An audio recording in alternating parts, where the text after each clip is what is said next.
I think that nowadays we're always concerned about staying relevant because when I started tattooing a few years ago, there were not as many tattoo artists as we have nowadays. What have you learned lately that's been a game changer for you? So, is that the thing that really changed when you decided to optimize your flow? There might be books for businesses, but there's not a book for you and your business. So, only you know what is actually your priority, and it's hard to learn until you experience what you don't like.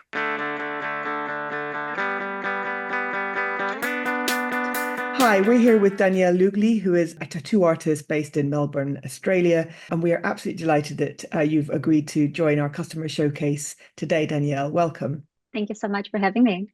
Tell us a little bit more about what you do. I've been tattooing for the past 7 years. I'm currently based in Melbourne. I specialize in botanical designs and nature themes. I also completed my PhD research about tattooing. So I'm really focusing on understanding the deeper meaning of tattooing and the tattoo experience. What draws you to the organic world? What draws you to this type of art? Before I started tattooing, I completed a 2 year training in botanical illustration. I always loved nature. I always thought aesthetically fascinating as well, the visuals of those vintage botanical illustration books. So that was something that always spoke to me aesthetically as well. So I did a training kind of as a hobby, the botanical illustration training, but it was actually what led me to start tattooing. When I posted my illustrations on Instagram, a lot of people said that they would look great as tattoos. And then I started thinking about it and consider it as a career option. What is the problem that you're solving for you in your mind that you're serving customers to do?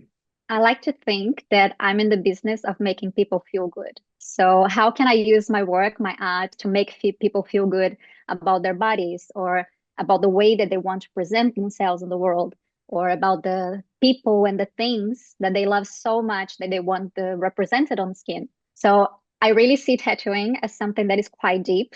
Whenever you talk to a client who now feels confident about wearing a swimsuit again, because we cover up a scar with a tattoo, or when people tattoo like a plant that they studied their whole career as botanists and they want that on skin, or when people do memorial tattoos. And I like to think of my art as a way to surface what these people want to have and look at for the rest of their lives. So it's really about making them feel good about the design, the tattoo that they're going to see, they're going to wear every day, but also in terms of the experience. How can I make the tattooing experience as good as possible? Because, of course, it's painful to a certain extent, but it doesn't have to be unpleasant. I want to make sure that all the interactions that I have with my client are as positive as possible, and the tattoo appointment is a positive memory for them as well. So they feel good about the whole process and have a good memory. You've been going for 7 years, but what keeps you up at night, Danielle? I think that nowadays we're always concerned about staying relevant because when I started tattooing a few years ago, there were not as many tattoo artists as we have nowadays. And now there's so many more artists, very talented artists. And at the same time, I do have a lot of returning clients. So people who tattoo with me several times, but not everyone wants to be covered in tattoos, right? So there's a limit to the amount of interactions that I can have with the same person.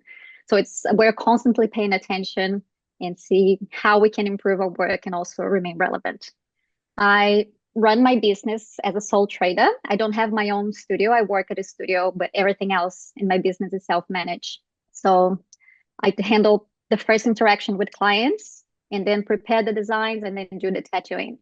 I'm very fortunate that I have quite a lot of demand for my work. I already established my client base here in Australia. So I have a lot of tattoo requests and I usually manage my calendar every 3 months. So every 3 months, roughly, I open my books and I take requests for that period and then no more bookings, no more requests for the next 3 months and so on. What's the proportion of returning clients? Like how much of your slots or your bookings would you say I'm holding those back for returning clients? I don't necessarily hold them back for the clients. It really varies, but I would say at least 20% of my clients are people Mm. who I've met before. And a lot of them are also people related to my clients, like word of mouth. So I do have an influx of new clients that usually come from social media and then the clients that return.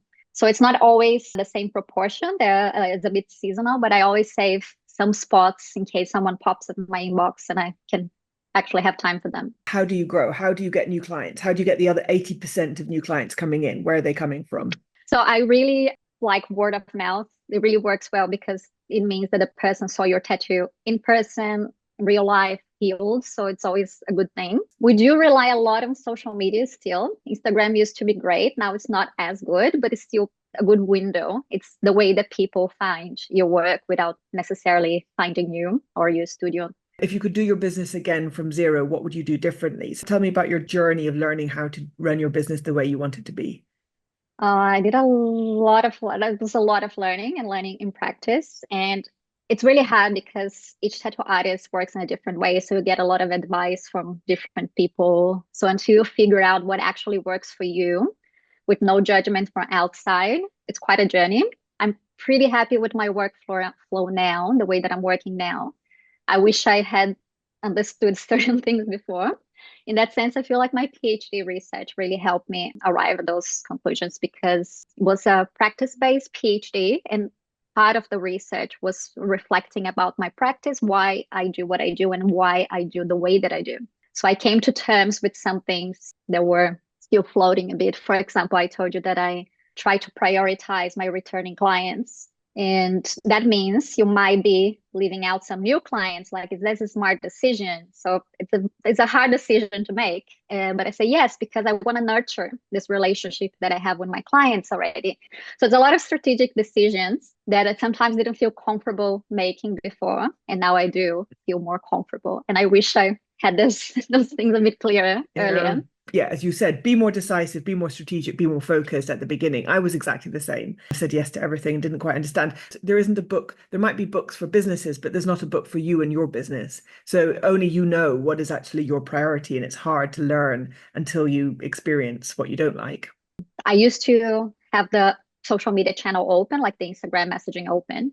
But I realized that a lot of the messages, I spend so much time and energy replying to people on Instagram when those people were usually just coming across my work for the first time. So they weren't really sure what they wanted as a tattoo, or they were just shopping for price, or they were not willing to wait weeks for an appointment. So I made a decision to work with bookings only on my mailing list. So I started a mailing list. So now people, if they found me on Instagram, they need to subscribe to my mailing list to get access to the booking.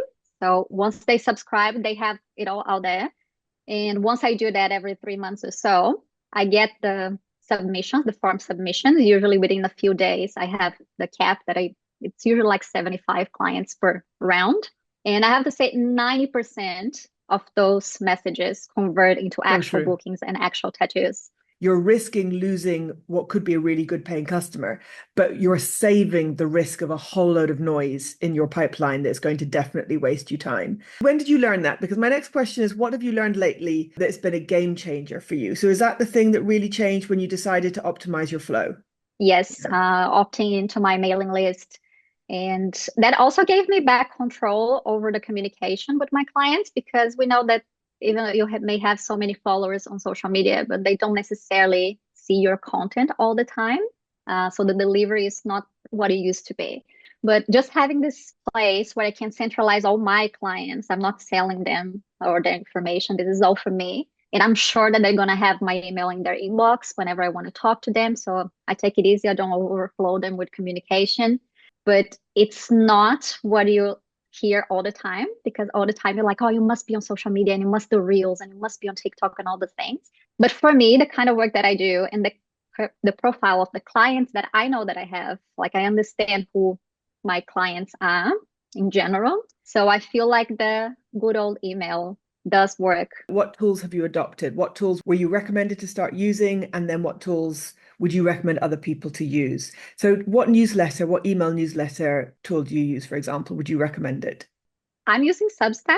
And I know that Substack has, right. You don't have to pay and there's no limit to subscribe. But some other mailing services, they have a cap or they have a fee. And because I only send the emails like once a month, it's not really worth for me to pay higher fees just because I have a lot of subscribers. Let's just finish on the quick fire. Would you rather? Okay, so would you rather give up your phone or your laptop? My laptop. Would you rather get a new customer or double your sales to an existing customer?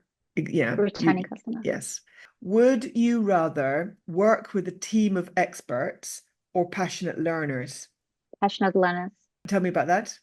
I used to be a teacher before I started tattooing. And I do believe that the passionate learners can become the experts and even more. Would you rather be known for product quality or customer service? That's a very difficult question. It is. Because you could be an Oh, amazing tattoo artist, but a bit mean. And then would no, people I would never do that. But I also don't want to be nice and not have a good tattoo. No, I know, exactly. So Ah, just this is so difficult. I think I'm gonna be like 51% having a good product and 49% okay. being a That's a good that's a very customer. accurate question. Thank you so much for sharing the insight for everybody watching to get an insight into how you do your job and inspire us all to connect better with people and bring our own art to other people and share it in the way that you do. It's been really lovely to talk to you. Thank you very much, Danielle.